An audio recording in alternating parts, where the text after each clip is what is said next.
సాయిరామ్. బాబా భక్తులందరికీ కూడా నమస్కారం అండి.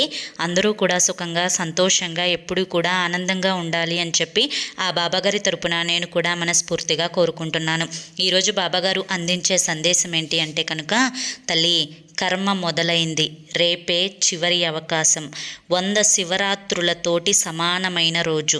ఈ అదృష్టం వదులుకోకు తల్లి, దండం పెట్టి చెప్తున్నా, మళ్ళీ రాదు అని చెప్పి ఏదో తెలియని సందేశాన్ని అందించాలి అనుకుంటున్నారండి.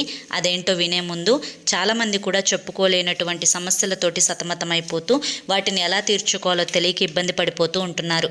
అటువంటి వారి కోసం శ్రీ షిరిడి సాయిబాబా ఆశీస్సులతో జ్యోతిష్యం చెప్పబడును గురూజీ శివరామరాజు గారు. Phone number 9959422552.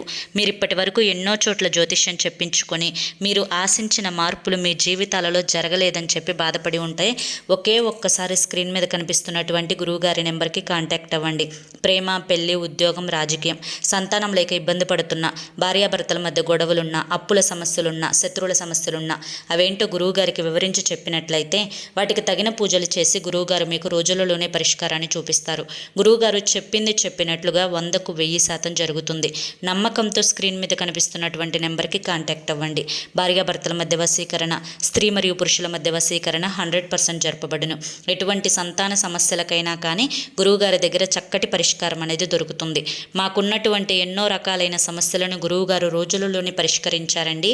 అలాగే మీ జీవితాల్లో కూడా సంతోషాలు రావాలి అన్నా, ఆనందాలు రావాలి అన్నా వెంటనే స్క్రీన్ మీద కనిపిస్తున్నటువంటి నెంబర్కి అయితే కాంటాక్ట్ అవ్వండి. ఇక ఆలస్యం చేయకుండా వీడియోలోకి అయితే వెళ్ళిపోదాం. బాబాగారు ఏం చెప్పాలి అనుకుంటున్నారో, బాబాగారి యొక్క సందేశం ఏంటో తెలుసుకుందాం. తల్లి, రేపటి రోజు సామాన్యమైన రోజు కాదు. ఇది నువ్వు వింటున్నావు అంటే ఏ జన్మలో ఏ అదృష్టం చేసుకున్నావో ఈ జన్మలో నువ్వు ఇది చేయబోతున్నావు. కాబట్టి రేపటి రోజు నీకు 100 శివరాత్రులతో సమానమైనటువంటి రోజు. మళ్ళీ ఈ రోజును కనుక నువ్వు వదిలినట్లయితే 2053వ సంవత్సరంలో ఇదే రోజు వస్తుంది. మళ్ళీ అది కూడా వదులుకుంటే 2070వ సంవత్సరంలో ఈ యొక్క రోజు అనేది వస్తుంది. అసలు ఈ రోజుకు ఉన్నటువంటి ఇంత ప్రత్యేకత ఏంది అంటే కనుక, రేపు జూలై 13 సోమవారం 100 శివరాత్రులతోటి సమానమైనటువంటి రోజు. శివుడు జన్మ నక్షత్రమైనటువంటి ఆరుద్ర నక్షత్రం, అది కూడా సోమవారంతో కలిసి వచ్చినటువంటి అద్భుతమైనటువంటి అలభ్య పుణ్యతిథి. ఈ రోజు కృష్ణ చతుర్దశి, ఆరుద్ర నక్షత్రం, సోమవారం. సాక్షాత్తు పరమేశ్వరుడు సదా ప్రసన్నుడై ఉంటాడు. ఆ ఈశ్వరునికి ఎంతో ప్రీతికరమైనది అభిషేకం.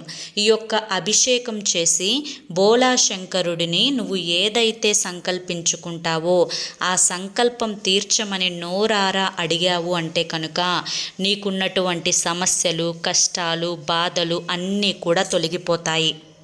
ఈ రోజున నువ్వు మర్చిపోకుండా నేను చెప్పిన విధంగా చేసుకో తల్లి. రేపటి రోజున నీకు దగ్గరలో ఉండే శివాలయం కనుక నీకు అంటే నేను వెళ్ళగలను అని చెప్పి నువ్వు అనుకుంటే ఖచ్చితంగా శివాలయానికి వెళ్ళి శివుణ్ణి దర్శించుకునే ప్రయత్నం చేయి. శివుడికి ఎంతో ఇష్టమైనటువంటి అన్నాన్ని అభిషేకంగా ఉపయోగించుకో. అంటే రేపటి రోజున నువ్వు అన్నాభిషేకం చేసుకుంటే కనుక నీకున్నటువంటి సమస్యలు, బాధలు, కష్టాలు, సమస్త బాధలు అన్నీ కూడా తొలగిపోతాయి. నువ్వు కష్టాలతో బాధపడుతున్నావా, రేపు అన్నాభిషేకం చేసుకో. అనారోగ్య సమస్యలతోటి బాధపడుతున్నావా, రేపు అన్నాభిషేకం చేసుకో. లేదంటే కనుక ఆర్థిక ఇబ్బందులతోటి, అప్పుల సమస్యలతోటి, చేసే పనుల్లో కలుసుబాటు లేక ఇబ్బంది పడుతున్నావా, అన్నాభిషేకం చేసుకో.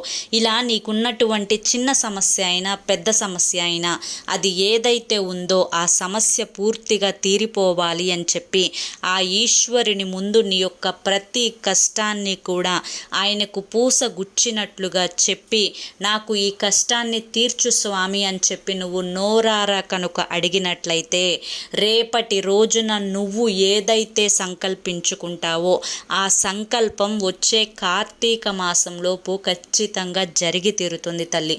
ఎందుకంటే కనుక రేపటి రోజున సాక్షాత్తు శివుడు ప్రసన్నుడై ఉంటారు. కాబట్టి ఇంతటి అద్భుతమైనటువంటి అలభ్యత ఇది రోజున నువ్వు నేను చెప్పిన విధంగా చేసుకో. అలాగే రేపటి రోజున నారికేల దీపాన్ని వెలిగించుకునే ప్రయత్నం చెయ్యి.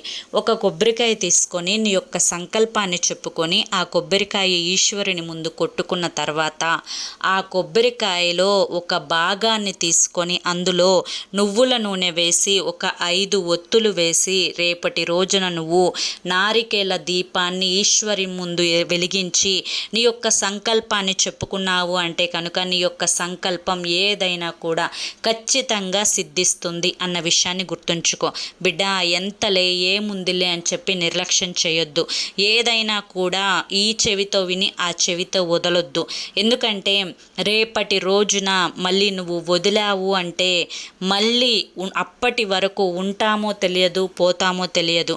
అప్పటి వరకు ఏం జరుగుతుందో కూడా ఎవరికి తెలియదు. కాబట్టి ఈ యొక్క అంటే శివలింగానికి నువ్వు అభిషేకం చేసుకోవడం వల్ల ఎన్నో రకాలైనటువంటి సమస్యల నుంచి బయటపడి జీవితం అంతా కూడా ఆనందంగా ఆరోగ్యంగా ఉంటావు.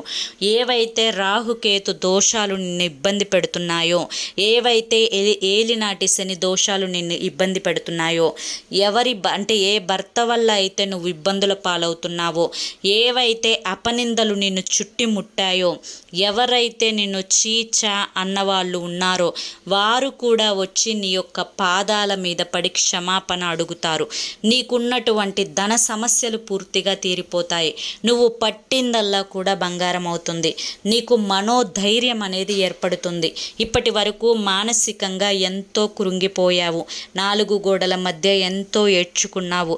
ఇటు ఆర్థిక ఇబ్బందులు, ఇటు అనారోగ్య సమస్యలు, ఇటు డబ్బు లేక ఇబ్బంది పడటం, ఇలా ప్రతిదీ కూడా నిన్ను వెంటాడి వేధిస్తూనే ఉంది. కాబట్టి ఈ సమస్యలన్నింటినీ కూడా దూరం చేయడానికి సాక్షాత్తు ఆ బోళాశంకరుడే నీకు ప్రసన్నుడై నా చేత ఈ సంకల్పాన్ని నీ చెవిన పడేలా చేశారు అని భావించి నువ్వు ఖచ్చితంగా రేపటి రోజున ఈ యొక్క అవకాశాన్ని సద్వినియోగపరుచుకుంటే 100 శివరాత్రులు ఉపవాసం ఉన్నటువంటి ఫలితం నీకు కలుగుతుంది అని చెప్పి ఈరోజు బాబాగారు మనకి చాలా చక్కటి సందేశాన్ని అందించారండి. మరి ఈ సందేశం మీ అందరికీ కూడా నచ్చింది, అర్థమైంది అని చెప్పి అనుకుంటున్నాను. నచ్చింది, అర్థమైంది అని చెప్పి అనిపిస్తే వీడియోకి ఒక లైక్ ఇవ్వండి. కింద కామెంట్ సెక్షన్లో ఓం సాయిరామ్ అని చెప్పి టైప్ చేయండి. మొదటిసారి మన సాయి పిలుపు ఛానల్లోకి వచ్చినట్లయితే కనుక మన ఛానల్ని సబ్స్క్రైబ్ చేసుకొని సపోర్ట్ చేయండి. మరి రేపు మరొక మంచి వీడియోతోటి మళ్ళీ కలుసుకుందాం. అంతవరకు కూడా బాబాగారి యొక్క ఆశీస్సులు మీ మీద, మీ కుటుంబ సభ్యుల మీద ఎల్లకాలం ఉండాలి అని చెప్పి మనస్ఫూర్తిగా కోరుకుంటూ సర్వేజన సుఖినో భవంతు. ఇక మర్చిపోకుండా మీరు ఎటువంటి సమస్యలతోటి బాధపడుతున్నా, ఏ కష్టాలతోటి మీరు బాధపడుతున్నా చివరి ప్రయత్నం అనుకోనైనా కానీ స్క్రీన్ మీద కనిపిస్తున్నటువంటి నెంబర్కి కాంటాక్ట్ అవ్వండి. సమస్యల నుంచి బయటపడండి.